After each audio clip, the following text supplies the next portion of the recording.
我叫张直全，来自安徽滁州，今年31岁，现在从事销售这个职业。我是05年的5月份来的深圳，就直奔深圳，其他城市其实都没有考虑过。我好像觉得我来了没多久，我就觉得自己就是深圳了。虽然我还不是深圳的户口，刚刚来深圳的时候是3000块的工资，觉得很幸福，很满足。对于房子呀，对于这些物质上的东西没有概念毕竟是刚刚出大学校门才1年人还是带着梦想的，觉得这些东西都是未来会有的我们9点上班吧，可能8点钟左右我就到公司了我基本上会在公司可能会待到1-2点有时候早的话可能11点工作好像对我来说就是生活的全部，没有这个业余的爱好每天可能加班也会加得很晚所有的生活的重心或者说支点其实都是放在工作上，好像除了工作你不知道干嘛。After 7 years of hard work, he's now been promoted to director. But the promotion hasn't lessened his workload. He's busy as ever.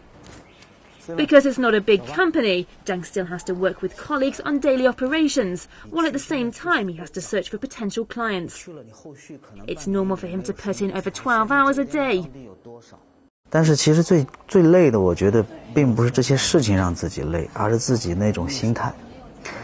很躁的心态，很浮躁的心态，很想能够一步就能够在短期内就能做到一个把收入大幅的提升能够改善自己的生活，改善我们这个父母的这个生活，所以很希望在很短的时间内做成什么事情，所以自己就没命的工作。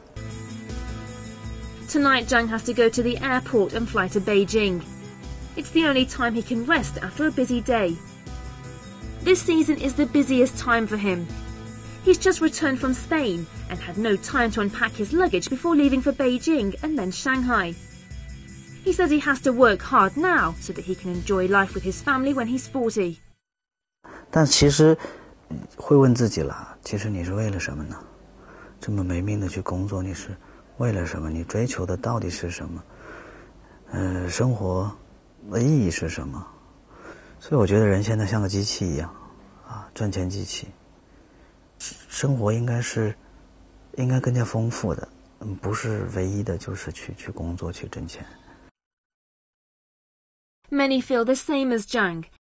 A survey commissioned by the Beijing Committee of the Communist Youth League shows that 60% of China's white-collar workers are suffering from stress at work and home.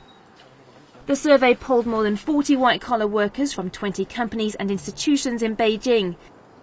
16% responded that they felt highly stressed, while 44% felt quite stressed. For many of them, the stress follows them all the time while they're working.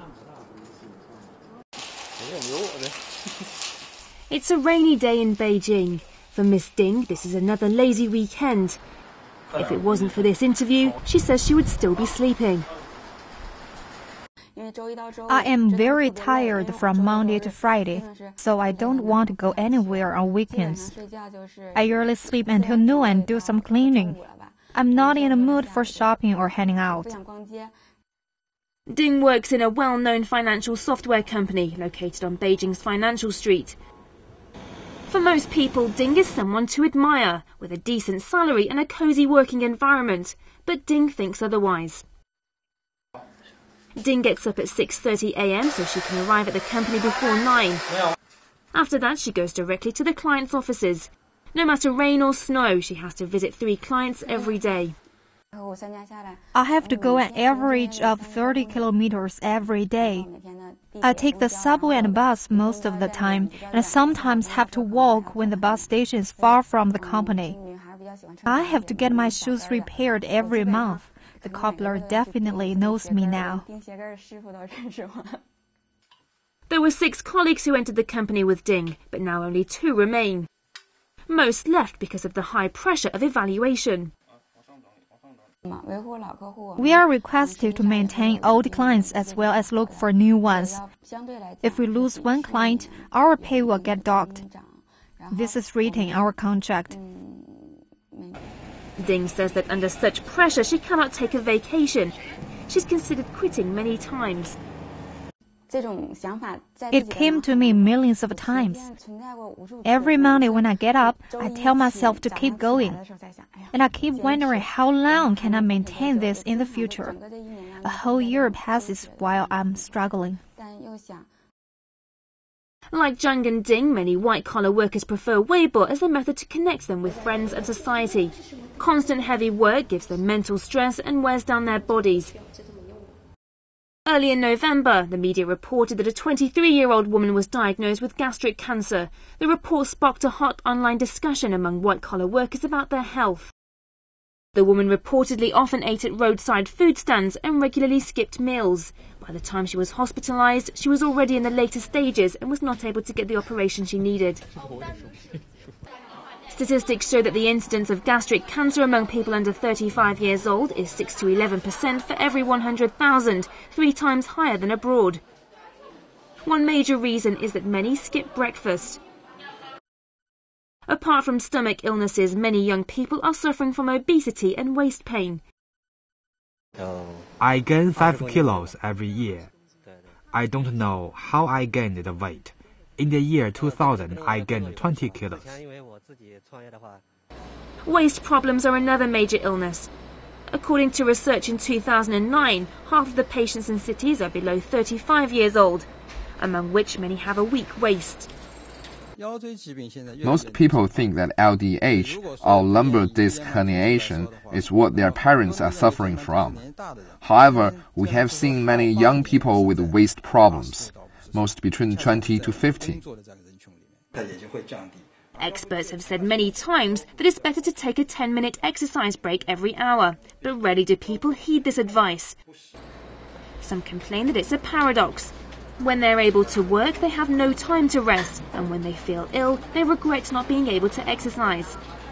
This may be a growing pain of life amid China's rapid urbanization.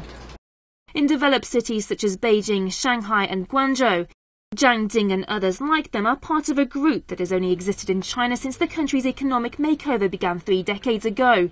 With China's impressive economic growth, the middle class in the country is expanding strongly.